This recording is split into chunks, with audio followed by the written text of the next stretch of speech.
In the Newberry Library in Chicago is a pocket-sized tour book prepared by Joseph Joachim's agent in Berlin, Hermann Wolf. I've made a little mock-up of it. It's about this size here. The book contains an itinerary for Joachim's tour of Switzerland and southern Germany from January 31st to February 23, 1883.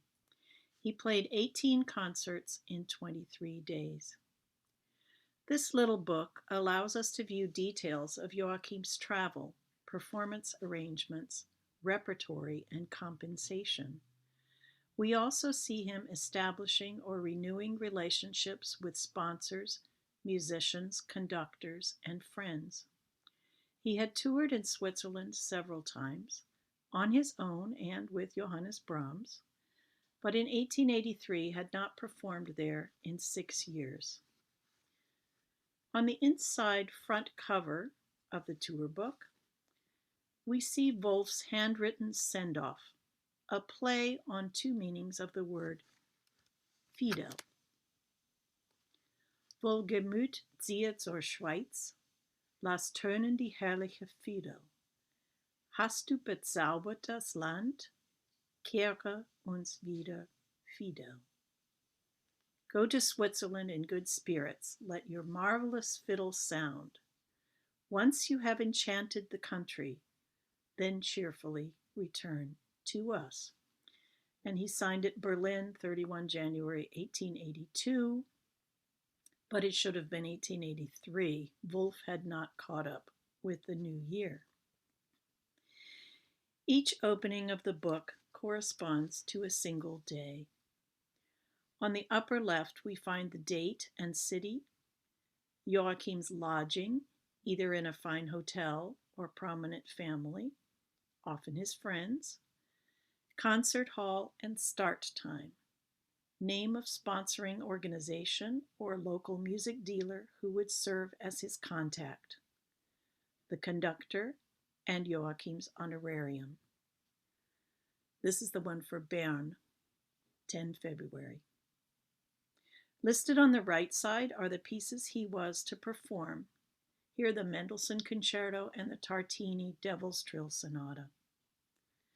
On the lower left, we find Joachim's rail itinerary for the following morning. His usual routine was to travel in the morning, rehearse in the afternoon, and perform in the evening.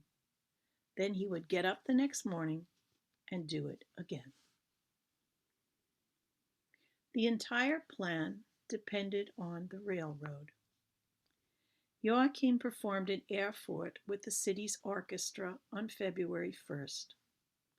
The next day he embarked upon an almost 20-hour journey to Basel, including a 5.5-hour layover in Frankfurt and 8 hours overnight train to Basel, probably in a sleeper car, Schlafwagen.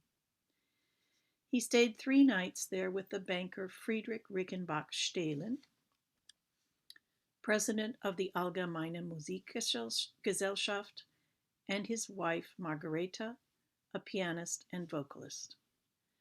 The couple were longtime friends of Joachim, as well as the Schumanns, Theodor Kirchner, and Brahms, and their home was a center of Basel's musical life for decades.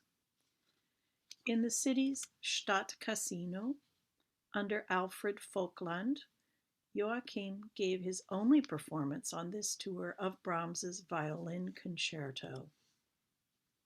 Here's the program. The violin concerto was, of course, a new work since his 1877 visit.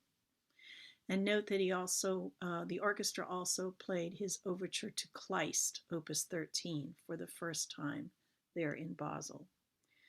Joachim also played a Haydn quartet with local musicians in a chamber music concert. From Basel, Joachim made a loop through northern Switzerland, here shown in with red arrows, performing in the Tonhalle in Zurich under Friedrich Hagar, performing in Winterthur, in St. Gallen, and in Konstanz. where he stayed and also performed in the elegant Insel Hotel. On February 10, Joachim traveled to Bern for a concert with orchestra. We saw that page of the tour book. Then north to the small city of Aarau, where he performed in the church. Then west, if you follow the red arrows, to Chaux de Fonds for a solo concert, Eigenes Konzert, with a local pianist. Then south to Lausanne on Lake Geneva to present 2 more concerts. In this slide, we see the program for Joachim's concert in Neuchâtel on February 15 with the Société de Musique and Orchestra of Bern, conducted by August Koch. Joachim performed the Beethoven Concerto, Tartini's Devil's Trill Sonata, and 3 of Brahms's Hungarian dances in his own arrangements for violin and piano. The following afternoon, he broke his pattern to enjoy some personal time with his niece, Gertrude Joachim, his brother Heinrich's daughter, who was studying at the University of Lausanne. The last phase of the tour brought Joachim back to Germany for 5 more concerts in 5 cities.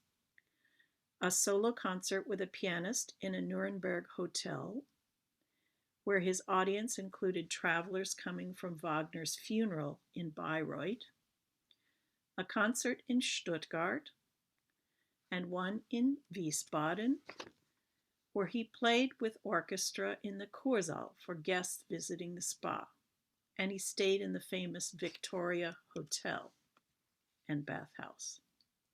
I thought you would like to see a hotel room. 2 concerts remained. A solo concert with orchestra in Darmstadt, where he stayed with Ernst and Mathilde Becker, who also had hosted Brahms and Clara Schumann, and an orchestral concert in Mainz, directed by Fritz Steinbach.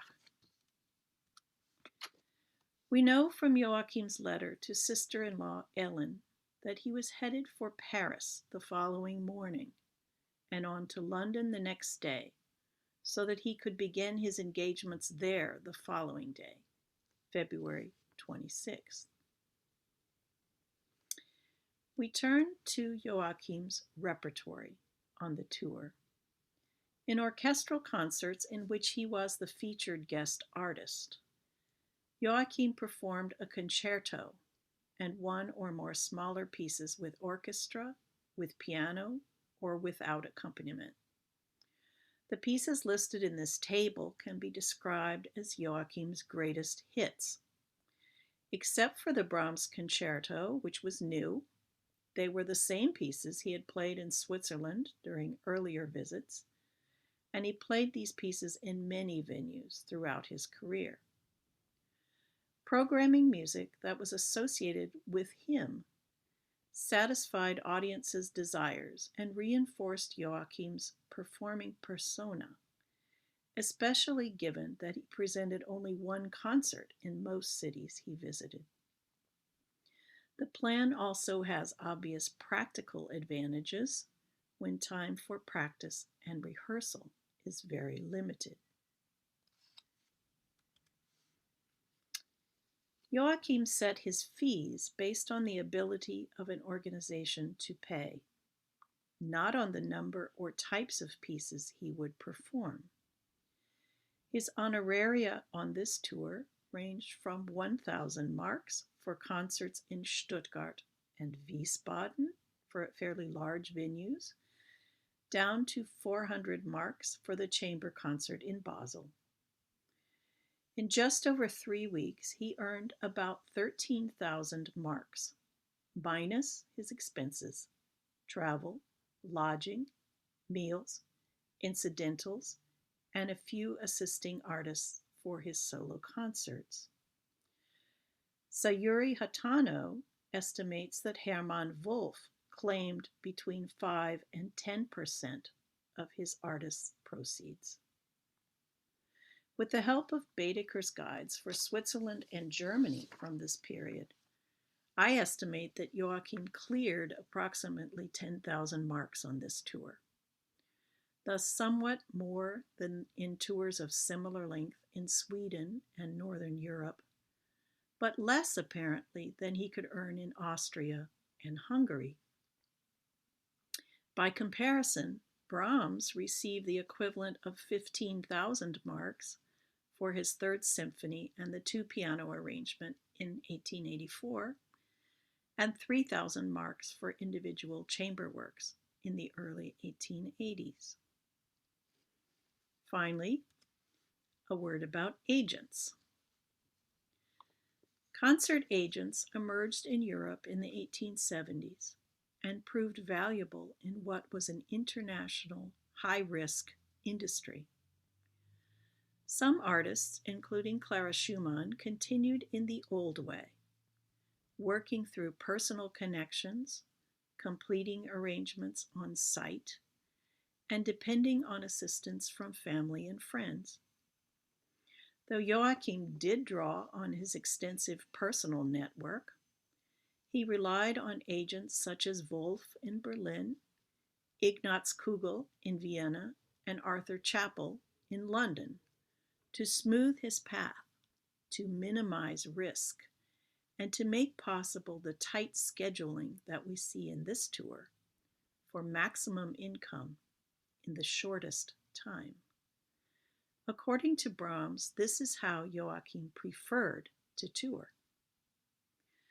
Last, agents allowed artists to hold themselves separate from financial dealings and other mundane concerns, both in fact and in their public's imaginations. Thank you for your attention.